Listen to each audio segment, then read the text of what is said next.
Pemerintah melalui Kementerian Kebudayaan tengah menyusun proyek penulisan ulang sejarah nasional. Proyek ini ditargetkan selesai pada 17 Agustus 2025 bertepatan dengan peringatan 80 tahun kemerdekaan Indonesia. Sekitar 120 sejarawan dari berbagai daerah dan latar belakang ilmu dilibatkan dalam penyusunan ini. Tujuannya adalah untuk memperkaya narasi sejarah berdasarkan temuan baru dan beragam sudut pandang. Meski begitu, sejumlah kalangan masyarakat sipil dan akademisi menyampaikan masukan. Mereka mengingatkan agar penulisan ini dilaksanakan secara terbuka, inklusif, dan tidak meninggalkan kejadian-kejadian penting dalam sejarah bangsa. Komisi 10 DPR RI juga meminta keterbukaan informasi mengenai tujuan, langkah kerja, dan metodologi yang digunakan dalam penyusunan sejarah ini. Ketua Tim Penulis Profesor Susanto Zuhdi menjelaskan bahwa proyek ini dilaksanakan dengan itikat baik dan semangat inklusivitas. Penyusunan sejarah nasional diharapkan dapat mencerminkan keberagaman pengalaman dan identitas bangsa Indonesia. Prosesnya juga disebut terbuka untuk masukan publik dan berorientasi pada kejujuran sejarah serta keadilan informasi. Di tengah perjalanannya, proyek ini mendapat perhatian luas dari masyarakat. Pertanyaannya, mampukah proyek ini menjadi ruang bersama untuk merangkum sejarah yang adil, lengkap, dan diterima oleh semua generasi?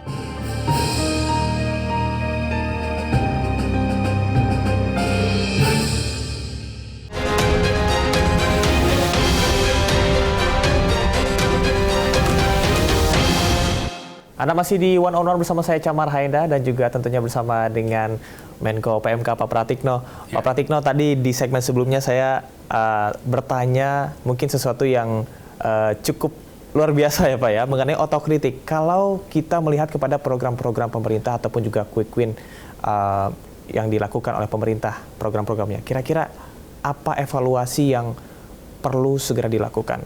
Silakan Pak.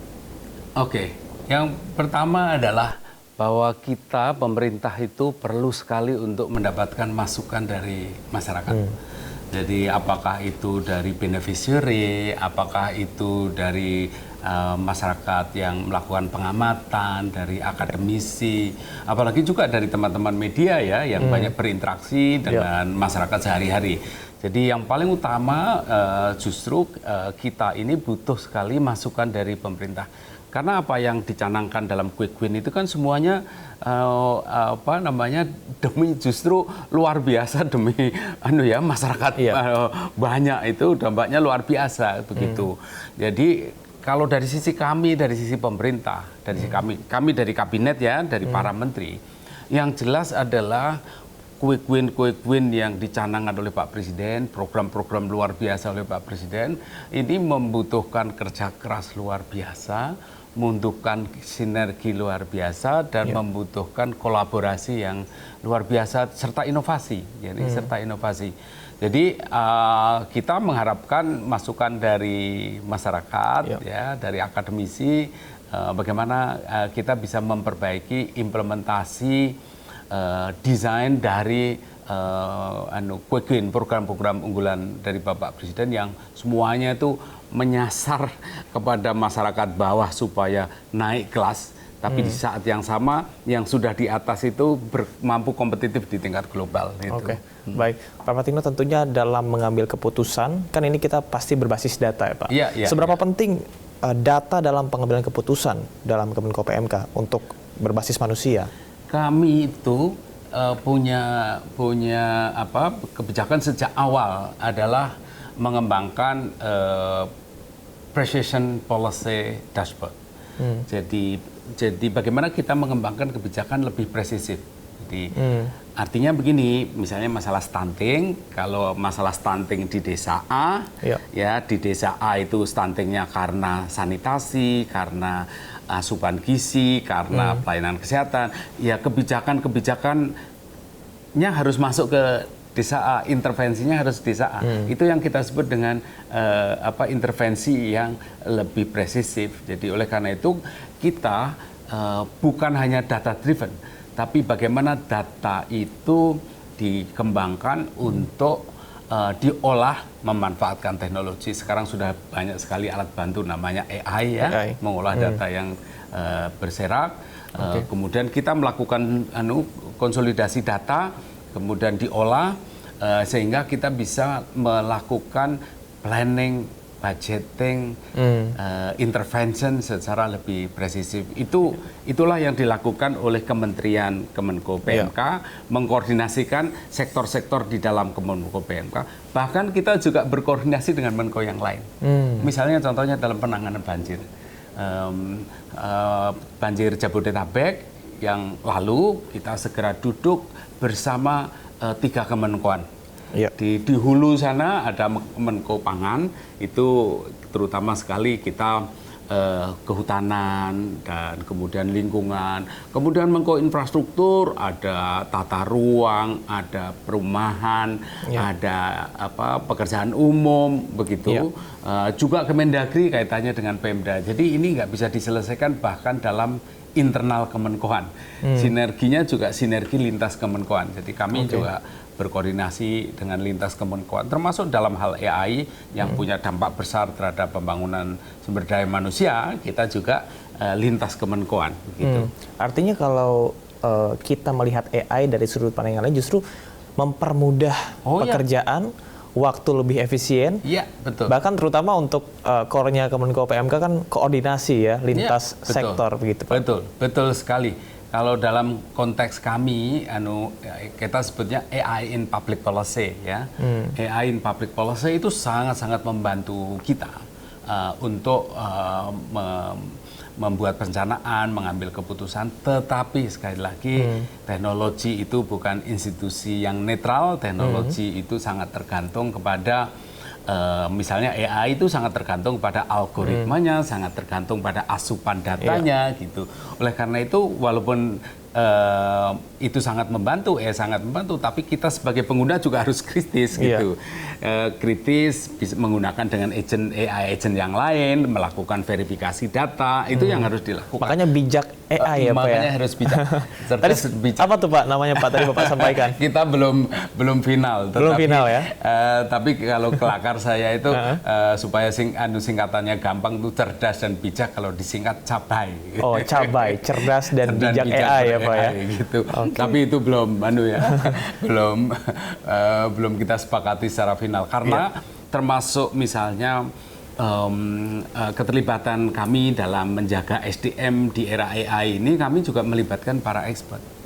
Jadi kita ngundang dari komunitas, kita bicara dengan para ahli, itu sudah kita lakukan dalam beberapa minggu terakhir ya, kita berahli karena semuanya ini nggak bisa pemerintah sendirian, gitu, nggak bisa pemerintah sendirian. Pemerintah harus benar-benar pentahelix, bukan hanya pemerintah saja, tapi juga ada masyarakat, ada akademisi, ada swasta, ada berbagai organisasi sosial yang kita harus sama-sama menjaga ini, karena pemerintah nggak bisa banyak berbuat tanpa ada dukungan besar dari masyarakat. Masukan dari masyarakat termasuk kritik dari masyarakat. Justru membangun ya Pak ya. Oke, baik Pak. Ini menyinggung sedikit tentang kebudayaan yang menjadi core dari Menko PMK sendiri ya Pak ya. Berkaitan dengan pencatatan ulang sejarah yang tadi sudah sempat kita singgung di depan. Apakah akan ada koordinasi lanjutan Pak? Karena informasi terakhir bahwa akan dilibatkan 100 sejarawan Pak. Ya, ini memang sangat penting bagaimana kita memberikan asupan data. Asupan data.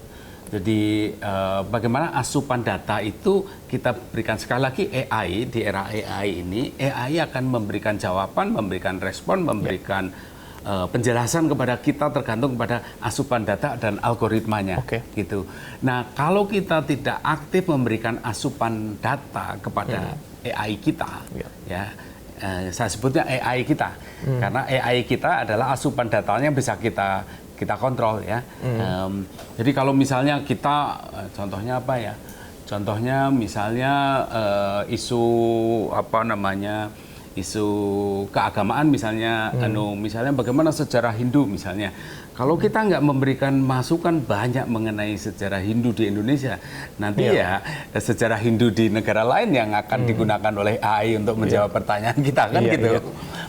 sama saja mengenai isu kebangsaan, isu keagamaan. Kalau kita nggak aktif memberikan asupan data, mengenerate AI itu ya Pak ya? Ya AI kita nanti kita akan AI akan menjawab pertanyaan kita berdasarkan asupan data dari bangsa lain yang tidak rutin dalam dan itu akar bahaya budaya karena bisa kita. jadi misinformasi ya Pak ya? Ya, exactly. Makanya kita oleh karena itu isu mungkin ini salah satu kekhususan dari kita bahwa di dalam bidang AI ada 2 pilar penting yang belum tergarap secara global dan kita harus masuk, yaitu AI bidang kebudayaan dan AI bidang keagamaan.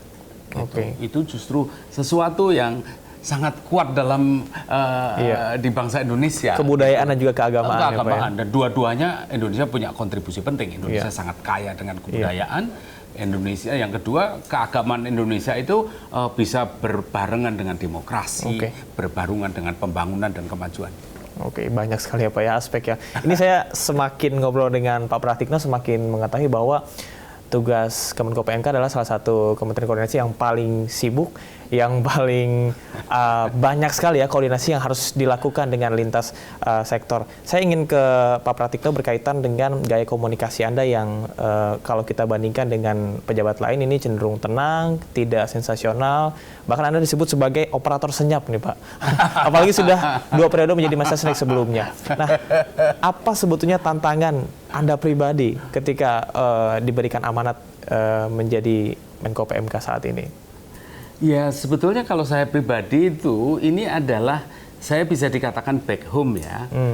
Back home karena saya tumbuh dari keluarga yang sangat sederhana di kampung, meninggalkan desa saya dalam usia 12 tahun untuk sekolah ke SMP. Artinya saya punya sense untuk ke masyarakat bawah ya, urusan stunting, urusan kurang gizi, urusan sanitasi itu adalah masa kecil saya gitu ya. Bahkan kalau tidak salah Pak Pratik, mohon koreksi, Anda adalah salah satu yang berhasil melanjutkan ke tingkat SMP ya Pak ya? Dari Bojonegoro betul Pak? Iya, Bojonegoro Jawa Timur ya? Di tepi hutan jati di sana.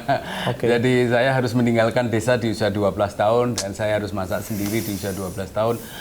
Artinya saya seperti back home ya ketika ngurusi urusan stunting, urusan kesehatan dan seterusnya itu pertama. Tetapi kan perjalanan hidup saya membawa saya ke pendidikan, ke dunia pendidikan ya. Kemudian melanjutkan S1 di Jogja di UGM, saya S2 saya di Australia, UK, di Inggris, di S3 saya di Australia, kemudian menjadi guru besar, menjadi rektor, menjadi pendidik begitu ya. Artinya saya juga ibaratnya berbicara mengenai science tech itu saya juga tahulah dikit-dikit begitu ya, komunitasnya juga tahu. Jadi apa tantangannya ya? Ini saya back home gitu, saya kembali. Seperti saya dalam perjalanan hidup saya mulai kecil dari besar itu ada di dalam Kemenko PMK ini gitu. Ada di dalam Kemenko PMK. Di rumah ibu saya masih ada gamelan gitu ya. Masih ada anak-anak nari, latihan nari dan seterusnya. Jadi apa ya? I'm back home dan semuanya kan ujung-ujungnya kan satu kerja keras, kedua punya empati. Empati ya empati karena urusan kami semuanya harus dengan empati, urusan bencana empati, urusan pendidikan dari keluarga miskin empati, semuanya empati. Tetapi di saat yang sama juga harus terbuka terhadap kritik, terbuka terhadap masukan. Makanya salah satu yang saya kembangkan di Kemenko PMK ini adalah tadi Mas Damar kan sudah melihat gimana kita punya sinergi ya. Punya sinergi ya. Senin bersinergi. Setiap Senin bersinergi kita berdialog secara egaliter, ada masukan, kadang undang tamu, kadang-kadang kita berbicara di internal kita sendiri. Jadi saya selalu mengamankan life balance ya. Kita harus punya memang work time itu, tetapi juga harus me time berolahraga gitu ya. Harus punya family time, punya social time. Work life balance makanya work life ASM balance ya. lah. Dan saya selalu mengingatkan kepada anak-anak saya jangan lupa juga couple time gitu. Couple time ya bersama dengan istri. Time. Oke. Pak Pratikno, Anda juga dikenal sebagai sosok meritokrasi, artinya integritas dan juga kemampuan bisa membawa kita ke jenjang yang lebih tinggi lagi, mungkin tanpa Anda salah satu adalah tokoh tanpa jalur politik tradisional begitu. Nah, pesan Anda untuk masyarakat, terutama untuk generasi muda yang saat ini tentunya pasti beda zamannya dengan Anda di tengah digitalisasi dan juga AI saat ini, Pak. Apakah integritas itu masih bisa dijaga di situasi yang seperti ini? Saya percaya dengan anak muda kita, ya, anak muda kita di tengah kesibukan yang luar biasa. Kami di sini itu berkomunikasi dengan 30-an komunitas berbagai macam, termasuk komunitas CEO muda yang punya grup yang kerjaannya adalah justru di sela kesibukannya adalah kerja-kerja sosial. Jadi saya percaya bahwa masyarakat kita tumbuh di masyarakat, di bangsa yang penuh dengan empati, ya. Masyarakat kita tumbuh di masyarakat yang anak-anak muda kita tumbuh di masyarakat yang penuh dengan toleransi dan gotong royong. Dan itulah yang penting untuk dijaga, dihidupkan kembali. Dan tentu saja adalah begitu kita terbuka berkomunikasi, kita akan berinovasi. Jadi kalau bagi saya yang penting adalah penuh empati, kerja keras, penuh dedikasi, dan selalu terbuka terhadap kritik, terhadap masukan, agar kita bisa terus berinovasi. Pak Menko, Anda kan juga akademisi dan juga dosen. Apa yang selalu Anda tanamkan pada mahasiswa Anda, terutama apa kelebihan kita generasi saat ini, yang tentunya ini jadi modal tersendiri untuk menuju Indonesia Emas 2045? Jadi teruslah belajar, karena dunia berubah sangat cepat dan akan terus berubah sangat cepat. Ilmu yang didapat selama kuliah seringkali kemudian tidak lama lagi tidak sepenuhnya relevan karena dunia penuh perubahan. Jadi bahkan pekerjaan pun berubah. Banyak pekerjaan yang hilang, tetapi banyak pekerjaan baru yang bermunculan. Kita harus tahu mengenai future challenges sekaligus future opportunity. Kita tahu future job, dari situlah kita tahu bagaimana future knowledge yang harus kita peroleh, future skill yang harus kita bangun, agar kita tetap relevan, kontributif di dalam dunia yang terus berubah. Ini the youth is our power, is our future, is our something that we should looking for, ya, Pak Menteri, ya? Betul. Itu kuncinya di anak-anak muda. Jadi penuh dedikasi, berintegritas, ya, terus kemudian juga penuh empati. Baik, Pak Pratikno, terima kasih banyak atas informasinya. Ini saya semakin memahami pasti tugas Bapak tidaklah mudah, tapi kita harapkan bahwasanya lintas koordinasi yang dilakukan bisa terus dilakukan, ya, bisa terus konsisten untuk menuju Indonesia Emas 2045, terutama untuk pembangunan manusia, Pak, ya, SDM kita. Terima kasih Pak Pratikno selaku Menko PMK, dan pemirsa, itu dia tadi perbincangan kami. Tentunya salah satu hal yang paling penting adalah mengenai sumber daya manusia. Dan berbicara tentang sumber daya manusia adalah tentang generasi mudanya. Saya Chamar Hainda, terima kasih. Sampai jumpa di One on One selanjutnya.